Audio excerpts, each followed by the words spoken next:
അങ്ങനെ കപ്പൽ ജോയിൻ ചെയ്യുന്നതിന്റെ അടുത്ത ഭാഗമാണ് ഇത്. ദോഹയിൽ നിന്ന് ഒരു 6.5 മണിക്കൂർ ഫ്ലൈ ചെയ്തപ്പോൾ നമ്മൾ കോപ്പൻഹാഗനിലെത്തി. ഡെൻമാർക്കിലെ സ്കെജനിലാണ് നമ്മുടെ ഫൈനൽ ഡെസ്റ്റിനേഷൻ. ഒരു 9-10 മണിക്കൂർ നമുക്ക് കോപ്പൻഹാഗനിൽ ലേ ഓവർ ഉണ്ടായിരുന്നു. ഡെൻമാർക്കിൽ വന്നിറങ്ങി പാസ്പോർട്ടിൽ സീൽ കിട്ടി കഴിഞ്ഞാൽ ഡെൻമാർക്കിൽ എവിടെ വേണമെങ്കിൽ നമുക്ക് പോകാം. തിരിച്ചു കയറാൻ വെറും ഒരു സെക്യൂരിറ്റി ചെക്കിന്റെ ആവശ്യം മാത്രമേ ഉള്ളൂ. വേഗം തന്നെ നമ്മൾ എയർപോർട്ടിൽ നിന്ന് ടിക്കറ്റ് എടുത്ത് മെട്രോ പിടിച്ചു. നേരെ പോയത് ഡൗൺ ടൗണിലുള്ള റോസൻബർഗ് കാസില്. സംഭവം അടിപൊളിയായിരുന്നു. കുറെ ഫോട്ടോസും വീഡിയോസും ഒക്കെ എടുത്തു. ഷിപ്പ് ടാങ്കർ ആയതുകൊണ്ട് അടുത്ത ഷോർ ലീവ് എന്നുള്ളതൊരു ചോദ്യമാണ്.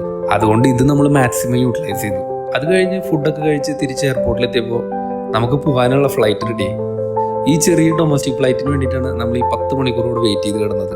കാണുമ്പോൾ ഒരു പ്രൈവറ്റ് ജെറ്റിന്റെ ലുക്കൊക്കെ ഉണ്ടെങ്കിലും ഉള്ളൊക്കെ വളരെ മോശമാണ്. അത് കഴിഞ്ഞ് വീണ്ടും 1 മണിക്കൂർ യാത്ര ചെയ്തിട്ട് നമ്മൾ ഹോട്ടലിലെത്തി. ഹോട്ടൽ പറയാതിരിക്കാൻ വയ്യ, അത്ര സൂപ്പർ ഹോട്ടൽ. എല്ലാവർക്കും കിട്ടിയ റൂംസും അടിപൊളിയായിരുന്നു. അങ്ങനെ നമ്മൾ ഫുൾ യാത്രയുടെ ക്ഷീണം അന്ന് തീർത്തു. അത് കഴിഞ്ഞ് പിറ്റേ ദിവസം ഹോട്ടലിൽ നിന്ന് ബ്രേക്ക്ഫാസ്റ്റും കഴിച്ച് നമുക്ക് പോകാനുള്ള തയ്യാറെടുപ്പുകൾ എടുത്തു.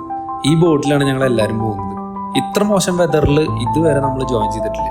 കുറച്ച് കഴിഞ്ഞപ്പോഴേക്കും എല്ലാവരും വൊമിറ്റ് ചെയ്തു. ആ സമയത്ത് വീഡിയോ എടുക്കാനുള്ള ആരോഗ്യം എനിക്കുണ്ടായില്ല. എല്ലാവരും ദൈവാനുഗ്രഹം കൊണ്ട് സേഫായിട്ട് കപ്പലിൽ ജോയിൻ ചെയ്തു. പിന്നെ ഹാൻഡ് ഓവറിന്റെ തിരക്ക് ആകെ തിക്കും തിരക്കും പറഞ്ഞു. അപ്പോൾ ഇങ്ങനെയൊക്കെയായിരുന്നു നമ്മൾ ഷിപ്പ് ജോയിൻ ചെയ്തത്. അപ്പോൾ ബാക്കി വിശേഷങ്ങൾ നമുക്ക് അടുത്ത വീഡിയോയിൽ കാണാം. ജസ്റ്റ് വാണ്ട വിത്ത് നിധി.